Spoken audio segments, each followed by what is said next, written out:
Oke, Assalamualaikum warahmatullahi wabarakatuh. Berjumpa lagi dalam pembelajaran kita tentang mata kuliah riset operasi. Oke, pada pokok bahasan hari ini kita akan melanjutkan tentang pembelajaran kita yang sebelumnya kita sudah belajar tentang metode Big M gitu ya, atau metode penalti. Nah, pada kesempatan ini kita akan melanjutkan metode ketika kita mendapatkan suatu permasalahan dari pemrograman linear tersebut, kondisinya adalah invisible, di mana metode yang bisa kita pakai itu adalah metode Simplex dua fase. Artinya, di sini nanti akan ada dua fase yang kita lakukan agar mendapatkan suatu kondisi yang optimal. Nah, motivasinya kita tahu bahwa metode Simplex Big M itu melibatkan suatu bilangan M yang didefinisikan sebagai bilangan yang sangat besar, di mana sangat besar ini kita tidak tahu berapa nilainya, kan kayak gitu. Nah, sehingga muncul suatu masalah, M itu sebenarnya berapa, kayak gitu. Kemudian yang kedua, pada akhir perhitungan terkadang bilangan M masih ada pada nilai fungsi objektif dan tidak diketahui dengan pasti berapa tepatnya dari bilangan M tersebut. Karena apa? Kita tidak tahu M ini tadi hanya didefinisikan sebagai suatu bilangan yang besar saja. Tapi kita tidak tahu nilainya berapa atau kuantitasnya seberapa dari M itu. Nah, sehingga akan menjadi suatu masalah tersendiri. Oleh karena itu, diusulkan metode Simplex alternatif untuk mengatasi bilangan M ini dengan kaidah metode Simplex dua fase. Nah, perlu kita ketahui bahwa kondisi dari pemrograman linear untuk metode dua fase. Yang pertama, bentuk kanonik dari inisial visible mungkin tidak dapat langsung diselesaikan menggunakan metode Simplex yang ada. Kasus ini terjadi karena apa? Karena linear programming atau pemrograman linear ini tidak memiliki variabel slack untuk kendala yang bertanda sama dengan. Kita tahu bahwa kalau suatu kendala ini bertanda sama dengan, maka kita akan membutuhkan suatu variabel bantu yang disebut dengan variabel artifisial. Selain itu, koefisien dari variabel surplus bernilai negatif untuk kendala bertanda lebih besar sama dengan. Artinya apa? Variabel surplus ini dia bernilai negatif. Ya, kita tahu ya bahwa kalau tandanya dari kendala itu lebih besar sama dengan, maka akan kita kurangkan dengan suatu variabel surplus atau ya kita kurangkan dengan slack tapi yang bernilai negatif. Selain itu, masalah linear programming yang harus diselesaikan memiliki sifat redundansi. Artinya, ada sifat ketidakkonsistenan dan mungkin tidak dapat diselesaikan dengan melibatkan suatu bilangan negatif. Kita tahu juga bahwa Big M itu digunakan ketika ada sifat dari linear programming tersebut, adanya sifat ketidakkonsistenan atau adanya pelibatan dari suatu bilangan yang negatif. Lah, kemungkinan ya menggunakan metode dua fase ini untuk membackup dari ketidakkonsistenan atau adanya bilangan negatif tersebut. Nah, sedangkan karakteristik dari metode dua fase itu yang pertama, metode Simplex satu fase menggunakan algoritma untuk mencari apakah linear programming memiliki solusi yang visible. Artinya kalau kita dua fase ya, berarti ada fase pertama dan fase kedua. Nah, untuk yang Simplex satu fase, kita tahu itu digunakan untuk menggunakan algoritma untuk mencari apakah linear programming memiliki suatu solusi yang visible atau yang layak. Nah, jika solusi visible ada, maka masalah ini memberikan solusi basis visible dalam bentuk kanonik yang dapat dilanjutkan untuk dua fasenya. Artinya apa? Ketika fase pertama itu menunjukkan ada suatu solusi yang visible, maka akan dilanjutkan ke fase kedua. Selain itu, metode Simplex dua fase menggunakan metode Simplex untuk menentukan apakah masalah memiliki suatu solusi optimum yang terbatas.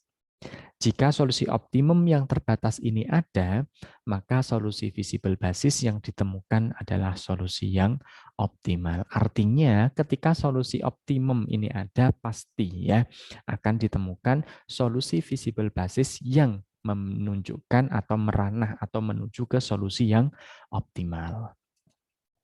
Ya. Selain itu, masalah program linier untuk metode dua fase, misalnya ya.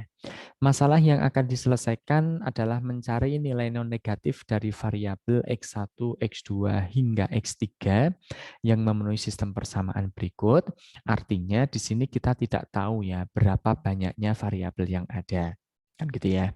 Nah, misalkan kita punya sistemnya, di sini ada variabel ya A11 X1 ditambah A12 X2 ditambah sampai ya A1N XN. Artinya mana?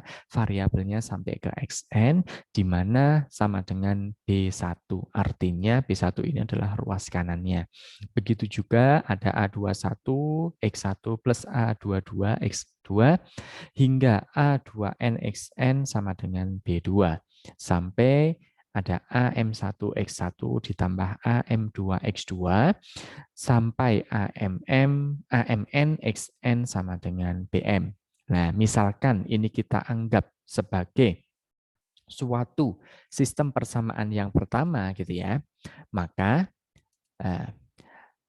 dan akan meminimumkan fungsi objektif yang akan diberikan. Artinya apa? Sistem ini ya itu tujuannya akan meminimumkan fungsi objektif yang akan diberikan. Fungsinya apa? Berarti fungsi f sama dengan C1x1 ditambah C2x2 hingga Cnxn. Dan ini kita anggap sebagai persamaan kedua. Artinya apa? Ada suatu sistem yang digunakan untuk meminimumkan fungsi tujuan atau fungsi objektif yang akan kita raih. Sebelum kita lanjut, kita harus ada catatan tersendiri untuk fungsi tujuan atau fungsi objektifnya. Perhatikan, ketika fungsi objektif dituliskan dalam bentuk standar, maka akan berubah menjadi C1x1 plus C2x2 hingga Cnxn ditambah F-nya pindah ruas, maka min F sama dengan 0. Nah, meskipun fungsi objektif ya, ini untuk meminimumkan, artinya koefisien fungsi objektif C1, C2, Cn tidak perlu diubah menjadi negatif. Ya, akan tetapi jika fungsi objektif berupa maksimasi, nah artinya ketika fungsinya berupa maksimasi, maka fungsi objektif diubah dahulu menjadi masalah minimum G dengan dikalikan suatu bilangan negatif. Misalnya G kalau kita kalikan dengan negatif, maka akan jadi fungsi tujuannya akan berubah menjadi min C1X1 min C2X2 dikurangi sampai Cnxn. Sehingga bentuk standarnya akan berubah, kan gitu ya. C1X1 plus C2X2 sampai Cnxn ditambah dengan G, di mana G ini merupakan negatifnya ya dari fungsi maksimasi tersebut. Nah, perlu diketahui kalau fungsi tujuannya masih berupa maksimasi, maka harus kita rubah dulu ya, dikalikan dengan negatifnya agar apa? Menjadi suatu bentuk minimum. Ya. Sedangkan langkah-langkah dari metode dua fase ini ada beberapa langkah yang harus kita perhatikan dengan baik. Yang pertama, menyusun SPL ya, sehingga seluruh konstanta BI bernilai positif atau 0 dengan cara mengubah tanda pada kedua ruas. Artinya apa? Kita harus ngecek konstanta BI ya, atau ruas kanan semua kita cek. Ya, apakah semua bernilai positif atau 0? Kalau belum, maka harus kita rubah dulu menjadi bentuk positif atau 0. Tapi kalau sudah bernilai positif atau 0, maka kita boleh lanjut ke langkah kedua, di mana kita akan menambahkan variabel artifisial dengan AI, ingat variabel bantu ya, lebih besar sama dengan 0, sehingga sistem persamaan satu tadi akan menjadi nah, A11X1 ditambah A12X2 hingga ke A1NXN ditambah A1 sama dengan B1. Begitu juga dan seterusnya. Ya, artinya apa? Kita akan ngecek apakah kendala itu ada yang bertanda sama dengan atau lebih besar sama dengan. Jadi ketika ada tanda yang lebih besar sama dengan atau sama dengan, maka akan kita tambahkan dengan suatu variabel artifisial. Sehingga akan meminimumkan fungsi objektifnya apa? Yaitu C1X1 plus C2X2 hingga Cnxn ditambah min F sama dengan 0. Ya. Kemudian langkah ketiga, kita akan mendefinisikan suatu besaran W sebagai penjumlahan dari variabel artifisial yang ada. Artinya, kalau variabel artifisialnya itu jumlahnya ada 3, maka akan ada A1, A2, A3. Begitu. Tapi kalau ada 4, maka W ini akan menjadi A1, A2, A3, dan A4. Selanjutnya, gunakan algoritma simplex untuk mencari XI lebih besar sama dengan 0 dan AI-nya lebih besar sama dengan 0 yang meminimumkan W dan memenuhi persamaan 3 sampai ke 4. Nah, kemudian langkah keempat, kita akan membentuk SPL baru. Ya, karena apa? Tadi kita mendefinisikan suatu variabel atau besaran baru, yaitu W. Nah, besaran W ini yang akan kita masukkan atau kita kontribusikan kepada SPL baru. Jadi SPL barunya akan ketambahan ya sistem SPL itu sendiri, kemudian ditambahkan dengan fungsi objektifnya dan ditambah dengan suatu besaran variabel tersebut yaitu A1 plus A2 ditambah ke AM ditambah min W sama dengan 0. Karena apa? Kita tahu bahwa kita harus ngecek ruas kanan itu harus bernilai positif atau sama dengan 0.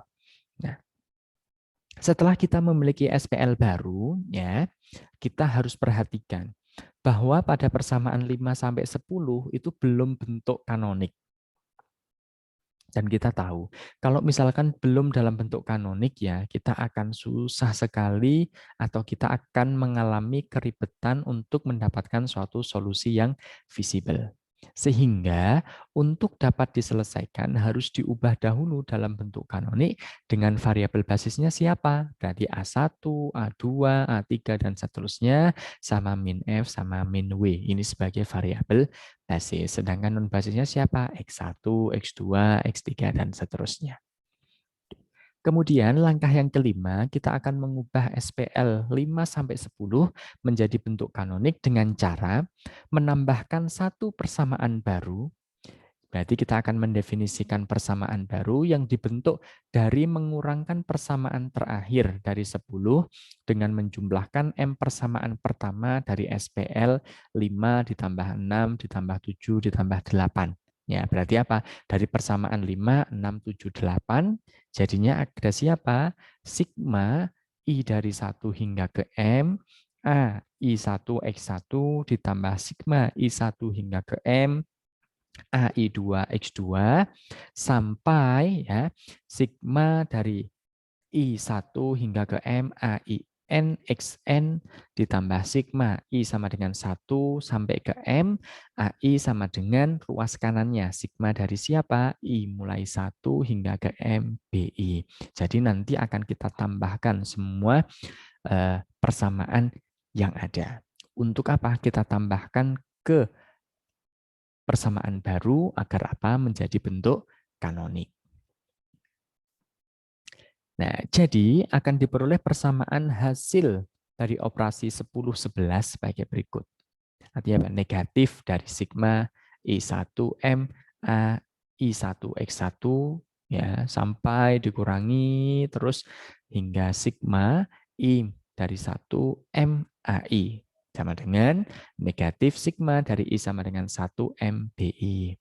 Barulah dari sini ya kita akan menambahkan SPL baru ini ya menjadi bentuk A11X1 ditambah A12X2 hingga A1NXN ditambah A1 sama dengan B1 untuk kendala pertama, kemudian kendala kedua hingga kendala ke M, kemudian fungsi tujuannya Dan persamaan baru yang kita tambahkan itu akan menjadi min D1X1 dikurangi D2X2 sampai min DMXM ditambah dengan min W sama dengan min W0, di mana DJ-nya itu sigma dari I sama dengan 1 hingga ke MAIJ, dan W0-nya ini merupakan sigma dari I sama dengan 1 MBI.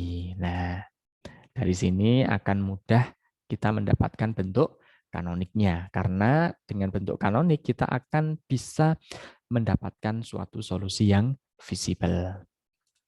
Kemudian langkah keenam, pastinya kita akan implementasikan metode simplex fase pertama pada SPL 13 yang sudah terbaru, ya, untuk memberikan suatu solusi visible inisial awal. Kemudian akan kita uji, ya, langkah ketujuhnya kita uji visibilitasnya dan kriteria henti fase pertama, karena ada 2 fase ya, maka fase pertama ini berhentinya kapan, kayak gitu ya. Akan berhenti di mana parameter W merupakan parameter invisibilitas yang memiliki sifat berikut. Jika hasil dari perhitungan fase pertama nilai minimum W lebih besar 0, maka tidak ada solusi visible untuk program linear. Artinya kalau W-nya nanti ini ya, itu masih lebih besar dari 0, ya, maka nanti tidak ada solusi visible. Artinya Pak, prosedur dihentikan saja. Nah, kalau dihentikan terus bagaimana? Nah, nanti kita next akan belajar metode dual ya, untuk mengantisipasi kejadian-kejadian yang tidak kita harapkan. Kemudian yang B, jika nilai minimum W sama dengan 0, maka array yang dihasilkan akan berada dalam bentuk kanonik.